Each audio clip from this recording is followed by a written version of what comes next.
Duke जो कि वहाँ पे लेटा हुआ था वो कहता है क्या तुम उठ गई? तो हमारी कहती है हाँ हाँ मैं उठ गई, और वो जल्दी से दूर हो जाती है। वो कहती है गुड मॉर्निंग डैड। और तब हमारा ड्यूक वो कहता है अच्छा लेकिन इसको हुआ क्या है? वो कहता है आखिर आप मेरे साथ सो क्यों रहे थे? तो वो कहता है तुमने खुद ही तो कहा था कि मैं तुम्हारे साथ रहूं। और तब उसे याद आता है जब वो वहां से जा रहा था तो उसने कहा था नहीं नहीं डैड आप प्लीज यहाँ से ना जाएं, अगर आप चले गए तो फिर मैं रोने लग जाऊंगी। और उसकी आंखों में तो मोटे मोटे आंसू थे। और तब उसकी पनिशमेंट दोबारा से अप्लाई हो गई थी। तो वो कहती है मैं आपसे नफरत करूंगी। तो हमारी हीरोइन सोचती है आखिर मैंने ऐसा क्यों कहा था, ये मेरी बेबी वाली आदत कब खत्म होने वाली है। तो तब ड्यूक टाइम देखता है और उसको देखता है तो वो बहुत ज्यादा शर्मा रही थी। लेकिन तब वो कहता है तुम रो रही थी ना, मुझे तुम्हारा रोना पसंद नहीं है, और उसके आंसू साफ करता है। और तब वो वहाँ कपड़े चेंज करने लगता है। तो हमारी हीरोइन उसको देखती है, वो कहती है डैड क्या आप पेन में हैं? वो कहता है नहीं नहीं तुम्हारे छोटे से हाथ है, आखिर मुझे तकलीफ कैसे हो सकती है? वो कहती है नहीं नहीं मैं उसकी बात नहीं कर रही थी, आपकी बॉडी पे यहाँ पे चोट लगी हुई है, ये स्कार, क्या आपको दर्द होता है? तो वो कहता है नहीं कोई मसला नहीं है, और उसकी आंखें बंद कर देता है। वो कहती है आखिर आप मेरी आंखें क्यों बंद कर रहे हैं? वो कहता है क्योंकि ये बहुत ज्यादा अगली है। वो कहती है क्या आपको वार के दरमियान चोट लगी थी? तो ड्यूक कहता है नहीं तुमने आखिर मुझे समझ के रखा है। तो तब वो आगे बढ़ने लगती है। तो ड्यूक कहता है क्या हुआ तुम्हें? तो तब वो उसकी चोट पर फूके मारने लग जाती है। वो कहती है इससे आपका जख्म जल्दी ठीक हो जाएगा। वो कहता है आखिर तुम कर क्या रही हो? वो कहती है जहाँ पे ये दर्द हो ना तो ऐसे करने से ठीक हो जाता है। तो ड्यूक कहता है नहीं मुझे दर्द नहीं हो रहा। वो कहती है लेकिन फिर भी देखे ना सही आपकी चोट ठीक हो जाएगी। और फिर वो कहती है पेन पेन प्लीज दूर चली जाओ। तो ड्यूक कहता है मैं पेन में नहीं हूँ। वो कहती है लेकिन ऐसा लगता है ये तो बहुत ज्यादा दर्द हो रहा है, अगर ऐसा हुआ तो मैं पेन को दूर भेज दूंगी, क्योंकि पेन की वजह से लोग बहुत ज्यादा दुखी रहते हैं। तो ड्यूक कहता है क्या दुखी? और वो सोचता है सब लोग मेरी तरफ गुस्से से देखते थे और सबको लगता था मैं बहुत ज्यादा बहादुर और मजबूत हूँ, इसलिए मुझे कभी दर्द नहीं होगा। लेकिन मुझे पता था कि वो सारी की सारी नजरें मेरी तरफ चुपती हैं, लेकिन मैंने सोचा था कि मैं भी वैसे ही करूंगा, सबकी तरफ वैसे ही देखूंगा, और मैंने तुम्हारे साथ भी ऐसे ही किया। तो हमारी कहती है क्या मेरे साथ? वो कहता है हाँ बिल्कुल।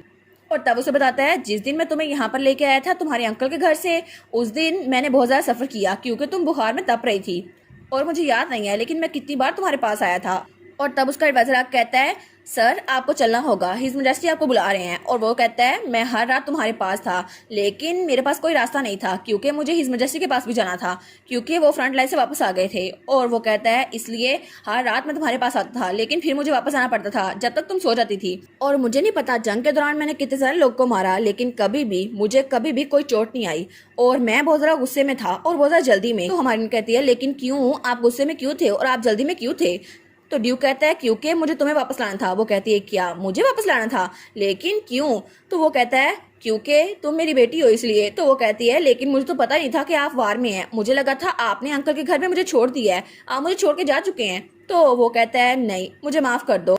और तब उसकी तरफ हाथ बढ़ाता है और तब उसके हाथों पकड़ लेती है। वो कहती है हाँ हाँ मुझे पता है आपके पास कोई और चॉइस नहीं होगी ना, लेकिन फिर भी जब आप घर में होते हैं ना तो घर बहुत ज्यादा कंफर्टेबल लगता है। तो वो कहता है तुम तो बहुत ज्यादा स्पेशल चाइल्ड हो। तो हमारी कहती है क्या स्पेशल चाइल्ड, लेकिन कैसे? वो कहता है क्योंकि तुम्हारे पास मैजिक नहीं है। तो हमारी सोचती है क्या मेरे पास मैजिक नहीं है, तो क्या क्या इनको लगता है कि मैं बहुत ज्यादा बुरी हूँ क्योंकि मेरे पास मैजिक नहीं है? तो ड्यूक कहता है मैजिक के बगैर तुम तो नॉर्मल बच्चों से बिल्कुल भी अलग नहीं हो। वो कहती है क्या? तो ड्यूक कहता है हाँ तुम्हारे सारे भाइयों के पास मैजिक है और वो अपना मैजिक यूज कर सकते हैं, लेकिन सिर्फ तुम थी जिसके पास मैजिक नहीं था, और इसीलिए मैं तुम्हें अपने साथ कहीं और नहीं जा सकता था और तुम्हें अपने भाइयों के साथ भी नहीं रख सकता था, और मेरे पास कोई रास्ता नहीं था। और जब मैं वहां से जा रहा था तो मेरे पास ऐसी सिचुएशन थी जिसकी वजह से मुझे वार में जाना पड़ा, और तब तुम्हारा अंकल मार्कोस ट्रेंका मेरे पास आया और उसने ऑफर की कि मैं तुम्हारी देखभाल करूं, और उसने कहा कि तुम्हारी कजन वो भी तुम्हारी तरह है और तुम्हारी एज की है, इसलिए वो तुम्हारी देखभाल कर सकता है, और अगर मैं उसको पैसे दूं तो वो तुम्हारी अच्छे से देखभाल करेगा। और मुझे लगा शायद ये ठीक होगा, इसलिए मैंने तुम्हें वहां पर भेज दिया और मार्कोस ट्रेंका को कहा कि वो तुम्हारी देखभाल करे, लेकिन मुझे रिपोर्ट्स मिलती रही कि तुम अच्छे से रह रही हो। तो हमारी सोचती है अच्छा, लेकिन मुझे इस बारे में कुछ नहीं पता था। तो वो कहता है मुझे माफ कर दो। तो हमारी सोचती है कितना स्ट्रेंज है ना, ये सारी की सारी मार्कोस की गलती है ना कि मेरे डैड की, लेकिन पता नहीं क्यों आखिर ड्यूक मुझसे माफी क्यों मांग रहा है। तो तब अपने छोटे से हाथों से ड्यूक का हाथ पकड़ लेती है। तो ड्यूक कहता है लेकिन तुम्हें ये पता होने की जरूरत है, मैंने कभी भी तुम्हें नहीं छोड़ा था। तो तब उसकी तरफ देखती है और वो कहता है इसलिए कभी भी ये इमेजिन ना करना कि मैं तुम्हें छोड़ूंगा, क्योंकि तुम मेरी बेटी हो और मेरे साथ ही रहोगी। तो वो कहती है लेकिन क्या आप मेरे डैड हैं? वो कहता है हाँ बिल्कुल मैं तुम्हारा डैड हूँ। तो वो कहती है अगर मेरे पास मैजिक ना हो क्या फिर भी आप मेरे डैड रहेंगे? और तब उसका छोटा सा हाथ कांप रहा था, और वो कहती है अगर मेरे पास मैजिक नहीं है क्या सच में आप मेरे डैड रहेंगे या मुझे छोड़ देंगे? और उसकी आंखों में आंसू आने लगे थे। तो ड्यूक कहता है चाहे कुछ भी हो जाए, चाहे तुम्हारे पास मैजिक हो या फिर ना हो, मैं फिर भी तुम्हारा डैड रहूंगा। तो वो सोचती है क्या सच में आप मुझे बहुत ज़्यादा पसंद करते हैं। तब उसकी आंखों में आंसू आ गए थे। वो कहती है डैड क्या सच में आप मुझे कभी नहीं छोड़ेंगे। तो उसका डैड उसको गले लगा लेता है और वो रो रही थी। वो कहता है इट्स ओके, मैं यहीं पर हूँ, मैं कभी भी तुम्हें नहीं छोड़ूंगा। तो हमारी सोचती है जब मुझे उस डेविल ने कंडीशन बताई कि मैं यहाँ पर आऊंगी और मेरे पास डैड और भाई होंगे, तो मुझे बहुत ज़्यादा अच्छा लगा, क्योंकि मैं एक ऑर्फन थी और हमेशा अपनी ज़िंदगी में अकेली रही हूँ। लेकिन मैं सच में सिर्फ एक चीज़ चाहती थी कि मेरे पास एक ऐसी फैमिली हो जो मुझे पसंद करे। और तब जब मैं दरवाज़ा खोलूँ और डैड मुझे देखे तो मुझे देखकर खुश हो जाएं और वो मेरी तरफ हाथ बढ़ाएं। और जब वो मेरी तरफ हाथ बढ़ाए तो मैं दौड़ के उसकी तरफ आऊँ और अपने छोटे से हाथों से उनके हाथों को पकड़ूं और तब वो मुझे गले लगाएं और बहुत ज़्यादा खुश हों। लेकिन मेरी फैमिली मुझे बहुत ज़्यादा चेरिश करती हो और शायद मेरी ज़िंदगी में बस यही मकसद था। मैं चाहती थी मेरी फैमिली मेरे लिए बहुत ज़्यादा अच्छी हो और मुझे मेरी फैमिली मिल गई मेरे डैड की सूरत में। उसके बाद सीन चेंज होता है और हमें अगले दिन का सीन दिखा जाता है जब वो लोग बाहर गार्डन में बैठे थे। तो वो कहती है अच्छा तो आप कह रहे हैं मैं 4 साल की हूँ, है ना। और उसके सामने बहुत ज़्यादा पेस्ट्रीज और आइसक्रीम रखी हुई थी। तो ड्यूक वो कहता है तुम्हारे मुंह पे यहाँ पे आइसक्रीम लगी हुई है। और वो कहता है हाँ हाँ बिल्कुल, तुम्हारी बर्थडे 11 अक्टूबर को आने वाली है। वो कहती है अच्छा तो इस महीने में तो ड्यूक कहता है हाँ ये खत्म हो गया। तो वो कहती है लेकिन ये महीना तो ड्यूक कहता है हाँ ये खत्म हो चुका है। और वो कहता है ये साल भी खत्म होने वाला है। वो कहती है अच्छा तो ऐसा है। तो ड्यूक उसका देखता है। वो कहता है लुटीशा तुम फिक्र ना करो, इस साल तुम्हारी बर्थडे गुजर गई है, लेकिन अगले साल मैं तुम्हें बहुत ज्यादा बर्थडे प्रेजेंट दूंगा और वहाँ पर बहुत ज्यादा लोग होंगे और तुम्हारी बर्थडे पार्टी बहुत ज्यादा बड़ी होगी। तो तब वो आइसक्रीम खा रही थी। वो सोचती है पता नहीं शायद इनको गिल्टी फील हो रहा है क्योंकि ये मेरी बर्थडे को पहले सेलिब्रेट नहीं कर सके और मेरी कजन तो इतने प्यारे ड्रेसेस पहनती थी। तो वो कहती है डैड क्या सच में वो सारी की सारी ड्रेसेस जो मेरी कजन पहनती थी वो आप भेजते थे। तो ड्यूक कहता है हाँ बिल्कुल, वो ड्रेस जो हर साल तुम्हारी कजन पहनती थी वो असल में तुम्हारे लिए भेजी जाती थी, लेकिन शायद तुम्हें पहनने का मौका नहीं मिला। तो हमारी सोचती है सच में वो इतनी प्यारी ड्रेसेस वो मेरे लिए थी। तो तब वो कहता है लेकिन आखिर कैसे उस स्ट्रेंजर ने तुम्हारी ड्रेस चुराने की हिम्मत कैसे की। और वो बड़ा गुस्से में आ गया था। तो हमारी सोचती है अच्छा चलो ऐसा ही है तो ऐसा ही सही। और वो सोचती है मेरे डैड को याद था कि मेरी बर्थडे कब आएगी, ये तो बड़ा अच्छा होगा। लेकिन चाहे जो भी हो बैटलफील्ड में जितनी मर्जी मुश्किलात हो, लेकिन मुझे लगा था मेरे डैड वो मुझे भूलेंगे नहीं। वो कहती है मुझे लगा था शायद आपको मेरी बर्थडे से नफरत है। तो ड्यूक कहता है लेकिन क्यों, तुम्हें आखिर ऐसा क्यों लगता है, मुझे तुम्हारी बर्थडे से नफरत क्यों होगी। तो तब वो आइसक्रीम खाते हुए कहती है बस ये तो। और वो सोचती है क्योंकि मेरे अंकल कहा करते थे कि मेरी मॉम ने ड्यूक को धोखा दिया है और मेरी मॉम जब मैं पैदा हुई वो चल बसी इसलिए। लेकिन शायद ड्यूक को बहुत ज़्यादा गुस्सा आएगा कि मैं उनसे कहूँगी। तो तब वो थोड़ा घबराते हुए कहती है क्योंकि जिस दिन मैं पैदा हुई मॉम तो एक स्टार बन गई और तब आपने मॉम को खो दिया। तो ड्यूक उसके देखता है। वो कहता है क्या तुम्हें आखिर ये सब कुछ किसने कहा। तो वो कहती है अंकल ने। तो ड्यूक कहता है क्या, और वो थोड़ा शॉक हो गया था। तो तब वो बड़ा गुस्से में आ गया था। वो सोचता है उसकी हिम्मत कैसे हुई ये कहने की। लेकिन तब वो अपने एक्सप्रेशन को नॉर्मल करता है और कहता है लिटिशा मेरे पास आओ। तो वो अपनी चेयर से उठकर उसके पास आती है। तो हमारा ड्यूक उसकी तरफ हाथ बढ़ाता है और उसको अपनी गोद में बिठा लेता है। वो कहता है मुझे लगता है कि शायद तुम्हें गलतफहमी हुई है, लेकिन तुम्हारी मॉम जिस दिन तुम पैदा हुई उस दिन स्टार नहीं बनी थी। तो वो कहती है क्या सच में। वो कहता है हाँ बिल्कुल, तुम्हारी मॉम तुम्हारे पास थी और तुम्हारा नाम भी उन्होंने रखा था, इसीलिए वो तुम्हें बहुत ज्यादा पसंद करती थी। तो हमारी सोचती है क्या सच में मॉम मुझे बहुत ज्यादा पसंद करती थी। वो कहता है हाँ हाँ बिल्कुल। वो कहता है तुम्हारी मॉम बहुत ज्यादा खुश थी कि तुम उनके पास हो और हमारी कहती है मैं उनके पास थी इसीलिए। वो कहता है हाँ हाँ, तुम्हारी मॉम तुम्हें एक पल के लिए भी अकेला नहीं छोड़ती थी और वो हर वक्त तुम्हें उठाए रखती थी। तो हमारी सोचती है कि सच में ये नाम मुझे मेरी मॉम ने दिया है। वो कहता है हाँ बिल्कुल। तो वो कहती है सच में फिर तो मुझे मेरा नाम बहुत ज्यादा पसंद है।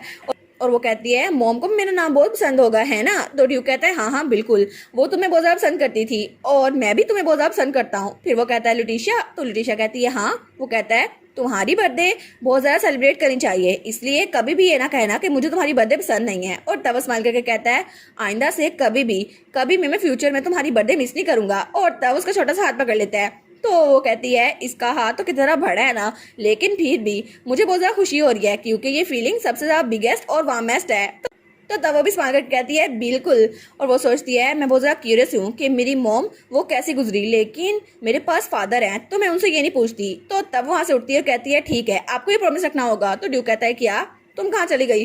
तो तब अपनी पिंकी फिंगर करते हुए कहती है, आपको मेरे साथ प्रॉमिस करना होगा कि आप हमेशा मेरे साथ बर्थडे सेलिब्रेट करेंगे। और तब वो अपना हाथ उसकी तरफ करती है तो ड्यूक स्माइल करता है और अपना हाथ आगे बढ़ाता है, लेकिन तभी वो अपने हाथ को पीछे कर लेती है और उसकी कलाई पकड़ लेती है। वो कहती है, प्लीज आप ये याद रखिएगा। और फिर कहती है, मार्क। और तब अपना अंगूठा दिखाती है और कहती है, साइन। तो ड्यूक कहता है, क्या ये क्या है? और तब उसके हाथ में हाथ मारती है और कहती है, कॉपी। तो ड्यूक कहता है, ये क्या था? और उसका हाथ तो पूरा सूज गया था। वो कहती है, ठीक है, अब चाहे जो भी हो जाए आप हमेशा मेरे डैड रहेंगे, ठीक है? तो ड्यूक कहता है, हालांकि मैं कभी हैंडसम ना रहूं फिर भी। तो वो कहती है, क्या हैंडसम नहीं रहेंगे? तो ड्यूक कहता है, हालांकि मैं कोई जाइंट भी बन जाऊं और मैं तुम्हारे लिए सेक्रीफाइस ना करूं तब भी। तो वो सोचती है, ये सब तो मैंने तब कहा था जब मैं बच्ची बनी हुई थी और मैंने कहा था मेरे डैड तो हैंडसम फादर हैं। लेकिन वो सोचती है, मैंने आखिर ऐसा क्यों कहा था? मेरा दिमाग तो खराब नहीं हो गया था? तो ड्यूक कहता है, तुम्हें फिक्र करने की जरूरत नहीं है, वैसे भी मेरे पास बहुत सारा पैसा है, जितना तुम उड़ाना चाहो उड़ा सकती हो, क्योंकि मेरे पास दौलत की कभी कमी नहीं रही। और तुम्हें जो चीज पसंद आती है मैं तुम्हारे लिए लेके दूंगा, जो चीज तुम्हें अच्छी लगती है तुम वो ले सकती हो। तो वो सोचती है, क्या सच में? मुझे लगता है हैंडसम डैड और रिचेस्ट डैड होने का यही फायदा है।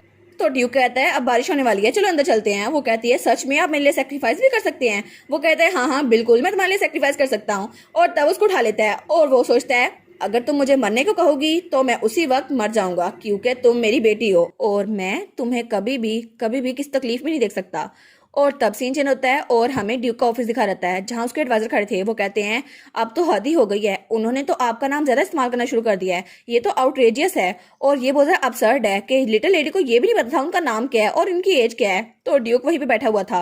वो कहता है, मुझे ये बताओ कि ट्रैंका की सिचुएशन आजकल कैसी चल रही है? तो वो कहता है, जैसा कि आपने कहा था हमने ऑर्डर दे दिया है, सब लोग अपनी इन्वेस्टमेंट वापस ले लें और सारे इन्वेस्टर वो विड्रॉ कर रहे हैं, इसलिए मुझे लगता है अब उसके पास पैसे नहीं बचेंगे। तो ड्यूक वहीं पे बैठा था। तो वो कहता है, अब कोई भी उसकी हेल्प करने के लिए आगे नहीं आएगा, है ना? उसके साथ ही कहते हैं, जी बिल्कुल, और वो चाहता है कि बाकी इन्वेस्टर्स को पता ना चले कि ये सब कुछ आपकी वजह से हुआ है। तो ड्यूक कहता है, सच में वो ये चाहता है? लेकिन आजकल तो फाइनेंशियल पावर का दौर है, जिसके पास जरा पैसा होगा उसी के पास सारी पावर होगी। इस दौर में जो जितना अमीर होगा उसके पास उतनी पावर होगी। और मार्कस ट्रैंका, उसके पास जितना भी गोल्ड है हम एक एक करके उससे सारा कुछ छीन लेंगे और उसके पास कुछ भी नहीं बचेगा। और तब वो बहुत ज्यादा परेशान हो जाएगा और तब वो गहरी खाई में गिरेगा, जहां से वापस आने के लिए उसके पास कोई रास्ता नहीं होगा।